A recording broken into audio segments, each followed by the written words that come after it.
लड़के बनने में निर्बंध है थोड़ा कड़क नियम है।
हाँ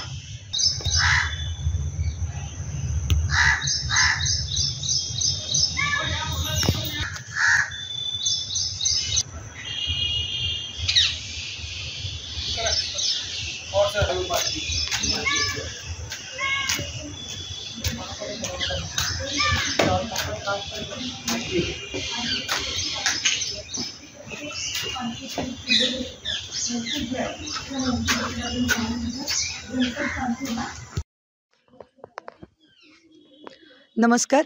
संगमेश्वर एज्युकेशन सोसायटी संचलित संगमेश्वर ज्युनियर कॉलेज या ठिकाणी आपण नेचर वॉकच्या माध्यमातून किल्ला भेटीसाठी आपण इथे आलेलो आहेत आणि सोलापूरचा भुईकोट किल्ला याचा इतिहास याविषयी आपण माहिती जाणून घेत आहोत। आणि माझं नाव आहे डॉक्टर सोनाली गिरी। तर मी तुम्हाला सोलापूर भुईकोट किल्ल्याविषयी माहिती सांगणार आहे।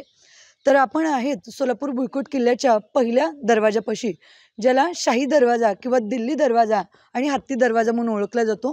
ह्या दरवाजाचं वैशिष्ट्य असं की हा दरवाजा जर बाहेरनं पाहिला तर त्याच्यावर पितळी खिळे दिसतात आणि खिळे अणकुचीदार आणि टोकदार आहेत। समजा हत्तीनं त्याला मुसंडी मारली आणि दरवाजा उघडण्याचा प्रयत्न केला तर त्याच्याबरोबर मस्तकाला घुसावा अशा पद्धतीने त्या दरवाजाची रचना केलेली आहे। आणि तो मस्तकात हत्तीच्या घुसला की अंबारीवर जो कोणी मागे बसलेला राजा असेल तो पडेल, अशा अनुषंगाने तो किल्ल्याचा दरवाजा तयार केलेला असतो।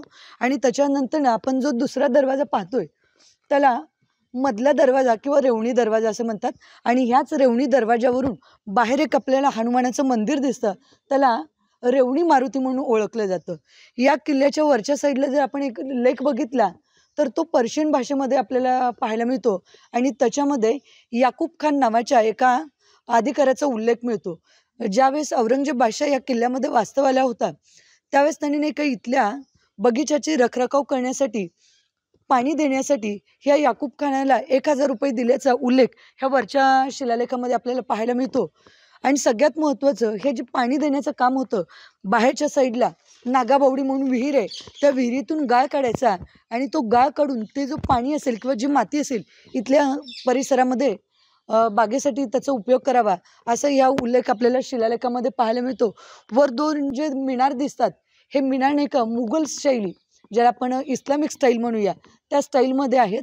आणि ह्या किल्ल्यामध्ये साधारणतः आपल्याला निजामशाह, आदिलशाह, त्यानंतर मराठे, मोगल, ब्रिटिश आणि बहामनी अशा अनेक राजवटींची लक्षणं किंवा वैशिष्ट्य आपल्याला यामध्ये पाहायला मिळतात।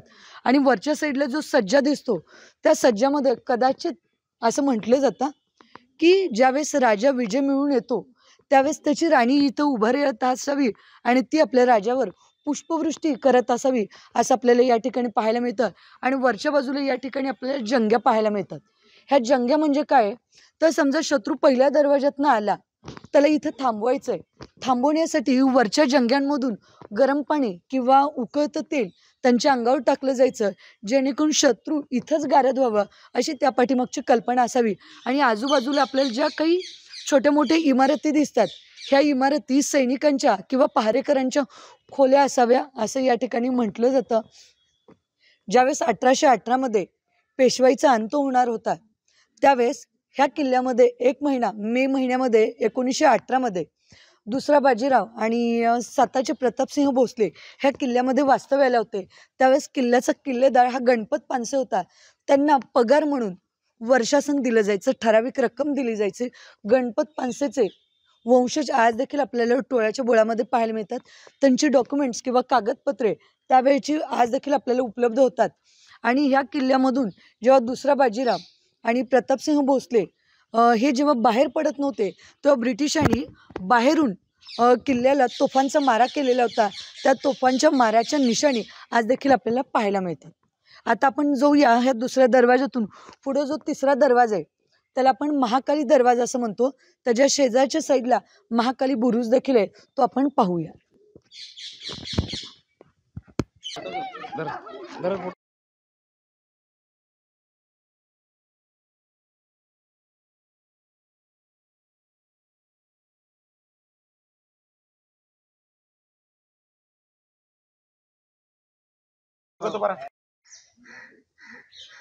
चला.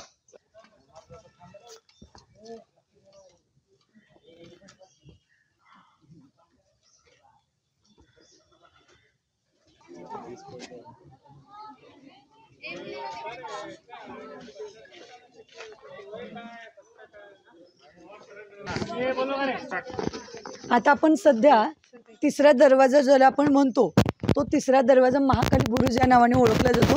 त्याच्या अगदी शेजारी हा जो बुरुज आहे, तो महाकाली बुरुज म्हणून ओळखला जातो. ह्या बुरुजाचं एक वैशिष्ट्य असतं की या ठिकाणी एक छोटा मुलगा, त्याची मुंज झालेली होती, ज्याला आपण बटू म्हणतो, तो इथं खेळताना गायब झाला आणि त्याच्या स्मरणार्थ ह्या बुरुजाला महाकाली बुरुज म्हणून नाव दिलं गेलेलं आहे. आणि ह्या वरच्या साईडला जर बघितलं, एक शिलालेख आपल्याला दिसतो, तो पर्शियन भाषेमध्ये आहे. त्या शिलालेखामध्ये सोलापूरचा उल्लेख मध्ययुगीन काळामध्ये संदलापूर असा होता, हे त्या शिलालेखावरून पाहायला मिळतो. आणि दोन्ही बाजूला 2 आपल्याला एक शिल्प दिसतात, त्याला शरभशिल्प किंवा व्यालशिल्प म्हणतात. त्याचा जो चेहरा असतो त्या प्राण्याचा, तो वेगळा आणि कमरेपासून पायापर्यंतचा भाग हा वेगळ्या प्राण्यांचा असतो. अशी प्राणी किंवा असं शिल्प साधारणतः मंदिर आणि किल्ल्यांवर आपल्याला पाहायला मिळतो. मध्ययुगीन कालखंडामध्ये हे खूप मोठ्या प्रमाणात शरभशिल्प आणि व्यालशिल्प पाहायला मिळतात. इथे एक असं वैशिष्ट्य असतं की ह्या शरभशिल्पाच्या पायामध्ये आणि तोंडामध्ये काही प्राणी असतात. ह्या भिंतीच्या मागच्या साईडला जेव्हा आपण हुतात्मा बागेमध्ये मॉर्निंग वॉक करतो, त्यावेळेस नाही का एक मोठा प्राणी दिसतो आणि त्या प्राण्याच्या 4 पायामध्ये 4 सत्ता आणि तोंडामध्ये एक प्राणी. मग हे असं का, तर तो जो मोठा प्राणी आहे तो म्हणजे मोठा राज्यकर्ता, आणि त्याच्या पायाखाली किंवा तोंडामध्ये जे छोटे छोटे प्राणी दिसतात, ते प्राणी म्हणजे ते राज्य त्या राजाच्या अंकित होते. म्हणजे त्या राज्याचं या ठिकाणी खूप मोठ्या प्रमाणावर प्राबल्य किंवा वर्चस्व होतं, असं सांगणारे हे शरभशिल्प किंवा व्यालशिल्प असतात. आणि ह्या इथं जी वरची जी इमारत आहे, ती इमारत साधारणतः पेशवाईच्या कालखंडामध्ये कोर्ट कचेरी म्हणून वापरत होते, असं आनंद कुंभार सरांनी खूप वेळा सांगितलेलं आहे. परंतु त्या प्रकारचे सिम्पटम्स आपल्याला पाहायला मिळत नाही. काही तज्ज्ञांचं असं मत आहे, हे कदाचित पेशवाईच्या कालखंडामध्ये कुठल्या तरी सरदाराचं घर असावं, कारण का तशा पद्धतीची रचना वर गेल्यानंतर आपल्याला पाहायला मिळते. आणि बऱ्याच वेळेला असंही म्हटलं जातं की खाली एक कोठडी किंवा एक घर आहे आणि ते खूप अंधार असलेलं घर आहे. तर असं म्हटलं जातं की पेशवाईच्या कालखंडामध्ये वर कोर्ट कचेरीचं काम चालावं आणि खाली जी कोठडी आहे त्या ठिकाणी काय म्हणायचं, चोरांना किंवा गुन्हेगारांना त्या ठिकाणी आणून ठेवलं जायचं, म्हणून ती अंधार कोठडी म्हणून देखील ओळखली जाते. आणि त्या ठिकाणी आज जो व्यक्ती असेल त्याला राहण्यासाठी, श्वास घेण्यासाठी वरच्या साईडला बरोबर चिनी मातीची पाईपलाईन असलेल्या छोटी मोठी अशा खिडक्या आपल्याला पाहायला मिळतात. आणि पूर्ण ती खोली जर बघितली, अंधार आहे. आणि त्या ठिकाणी कैदीला किंवा गुन्हेगाराला तिथं ठेवलं जात होतं, असं काही लोकांचं म्हणणं आहे. त्यात तथ्य किती अजून त्याच्याविषयीची आपल्याला कागदपत्र मिळालेले नाही आहेत. हा जो वरचा जो घुमट बघितला हा इस्लामिक स्टाईलमध्ये बांधला गेलेला आहे. त्याची रचना वगैरे पूर्णतः इस्लामिक स्टाईलनुसार आहे. आणि समोर जी मी सांगितली कोठडी ती ही कोठडी आहे. आणि आतल्या माणसाला हवा घेता यावी, त्याला काहीतरी श्वास घेता यावं म्हणून अशा चिनी मातीच्या पाईप्सनुसार त्याला खिडकी, ज्याला आम्ही हिस्टॉरिकल भाषेमध्ये जाल माताईन म्हणतो, मंदिराच्या ठिकाणी असेल तर अशा पद्धतीची ही खिडकी या ठिकाणी केलेलं दिसतं. हे मध्यंतरीच्या काळामध्ये पडलेलं होतं, परत त्याचं रिन्युएशन केलेलं आहे. आणि ह्या ज्या वरच्या जर विटा बघितल्या त्या विटांच्या लेअरवरनं, विटांच्या जाडीवरनं कळतं की ही इमारत किंवा ही वास्तू पेशवाईच्या कालखंडामध्ये बांधली गेलेली आहे. कारण का त्या काळातलं बांधकामाच्या ज्या विटा होत्या त्या सेम अशा होत्या, म्हणून आपण सांगू शकतो की याचं बांधकाम हे पेशवाईच्या काळामध्ये झालेलं आहे. चल पुढे जाऊया, आपण कपिल सिद्ध मल्लिकार्जुन मंदिर पाहूया.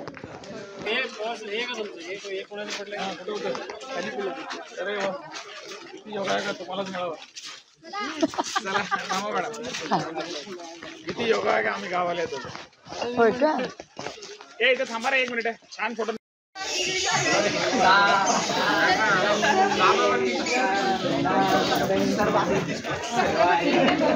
बघून आले मी.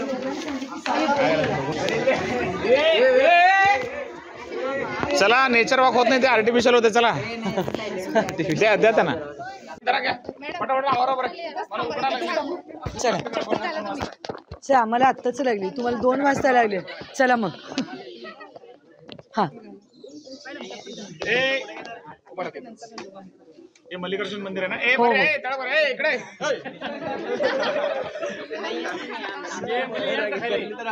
आता बोलू नका, तुमच्या ऍक्टिव्हिटी चालत राहू दे, फक्त बोलू नका. सर आता बोलू नका. आपण झाल्यावर जाऊ बाकीच्या उभा ना तिकडे. या उभा रा की रे. मुलं उभा या राहा. मुलं. थांबा मुलींनो, मुलं उभा राहा. मुलं या इकडे. या हळूहळू. थोडं दाट या रे इकडे. अरे जावा रे, जवळ पटकन. सर घ्या, सुरू कर. हां, बोल नका फक्त. बोल नका रे. भुईकोट किल्ल्यामधील कपिल सिद्ध मल्लिकार्जुन मंदिराला भेट देत आहोत. मंदिर हे साधारणतः चालुक्यकालीन आहे. मंदिराची रचना जर बघितलं तर मंदिर हे रथाकार पद्धतीचं आहे. मंदिरामध्ये जात असताना पहिल्यांदा आपल्याला मुखमंडप लागतो, सभामंडप, मग अंतराळ आणि गर्भगृह. कदाचित हे मंदिर द्विगृही असावं असं येथील पडलेल्या अवशेषावरून पाहायला मिळतं. पण सध्या या मंदिराची पडझड झालेली आहे. या मंदिराची जेव्हा आपण रचना बघतो किंवा मंदिर पाहतो त्यावेळेस आपल्याला असं कळतं की हे मंदिर भव्य दिव्य असं होतं. आणि असं इथे एक आख्यायिका सांगितली जाते की ज्यावेळेस सिद्धरामेश्वर हे श्रीशैलला गेलेले होते त्यावेळेस मल्लिकार्जुन देवानी त्यांना सांगितलेलं होतं की तू जा, तुझ्याबरोबर मी येईल, पण ज्या ठिकाणी तू मागे वळून पाहशील त्याच ठिकाणी मी थांबणार. आणि ती पद्धत तशीच झालेली होती. आणि त्यावेळेस की असं म्हटलं जातं की गावाच्या वेशीच्या बाहेरच सिद्धरामेश्वरांनी वळून पाहिलं आणि त्यावेळेस देव कुठं अदृश्य झाले त्यांना कळलं नाही. मग तिथून आल्यानंतरनं त्या ठिकाणी या इथं जे मंदिर आहे आपण कपिल सिद्ध मल्लिकार्जुन म्हणतो त्या ठिकाणी त्यांनी त्या कपिल सिद्ध मल्लिकार्जुनाची प्रतिष्ठापना केली. आणि या मंदिराच्या रखरखावासाठी किंवा अभिषेक करण्यासाठी म्हणा किंवा पूजा अर्चा करण्यासाठी एक बारव पाहिजे होती. आणि ती बारव असं म्हटलं जातं की हा किल्ला बांधण्याच्या अगोदर हे मंदिर आणि बारव अस्तित्वात होतं. आणि इथून पाहिल्यानंतरनं मंदिराला बघितल्यानंतरनं आपण जेव्हा बाह्य भागामधून फिरतो त्यावेळेस मंदिराच्या बाह्य साईडला वेगवेगळी शिल्प आपल्याला पाहायला मिळतात. ह्या शिल्पावरून आपल्याला असं कळतं की त्या काळातील कलाकार केवढे उच्च ताकदीचे होते जेणेकरून ह्या मंदिराची शिल्प त्यांनी खूप छान पद्धतीनं कोरलेले आहेत. मंदिराचे हे जे आपण इथं पाहतो तर त्या ठिकाणी आपल्याला कपोत दिसतं. कपोत म्हणजे काय तर कावळ्याची मान कशी असते तो असं ठेवल्यानंतर ज्या पद्धतीने दिसतो तसे कपोत आहेत. आणि या ठिकाणी ऊन आणि सावलीचा जो खेळ असतो त्या अनुषंगाने त्या काळातील कलाकारांनी देखील मंदिराला रचना करत असताना क्षिप्त आणि उक्षिप्त म्हणजे सावली आणि प्रकाश ह्या अनुषंगानं ह्या मंदिराची रचना केलेली दिसते. म्हणूनच मंदिराचा काही भाग थोडासा पुढे आलेला दिसतो आणि काही भाग थोडासा मागे गेलेला दिसतो. मागे ज्या ठिकाणी जातो त्या ठिकाणी सावली दिसते, समोर येणाऱ्या भागावर सूर्यप्रकाश दिसतो. त्याला मूर्तिशास्त्रामध्ये क्षिप्त आणि उक्षिप्त अशी उपमा दिली जाते. जा रे वरती.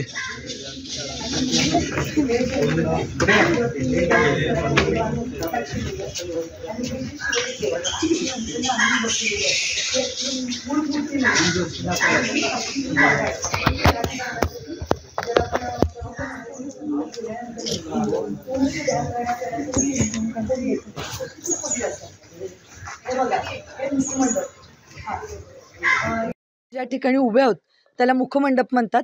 त्याच्या पुढचा जो भाग आहे तो सभामंडप आहे. त्याच्या पलीकडे गेल्यानंतर सभामंडपातून पुढे गेल्यावर अंतराळ लागतो आणि अंतराळातून पुढे गेल्यानंतर ज्या ठिकाणी देवता ठेवलेली असते ते गर्भगृह आपल्याला पाहायला मिळतं. या ठिकाणी जे आपण मुखमंडपात जर बघतोय काही स्तंभ हे अर्धस्तंभ आहेत. स्तंभाची रचना वगैरे जर बघितलं तर त्या काळातील कलाकार किती ताकदीचे होते याची कल्पना येते. आणि इथं बसण्यासाठी जे सोफे आहेत, ज्याला आपण घरामध्ये सोफे म्हणतो, तसं हे कक्षासन आहेत. म्हणजे एखादा वयोवृद्ध व्यक्ती जो वर पायऱ्या चढून आला आणि त्याला बसता यावं यासाठी हे कक्षासन केलेले असतात. आणि मुखमंडपातून जर पुढे गेलं तर आपल्याला या ठिकाणी खूप मोठा सभामंडप लागतो.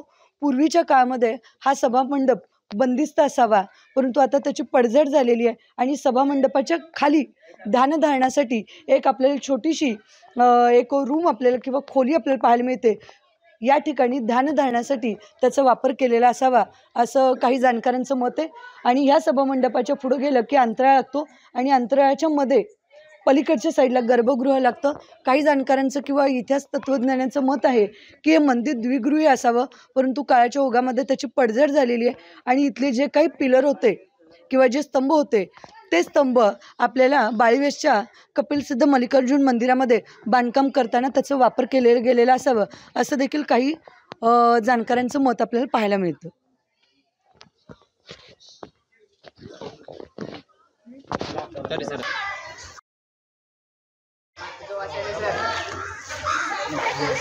नाव निदिर्त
केलं तर तसंच केलं.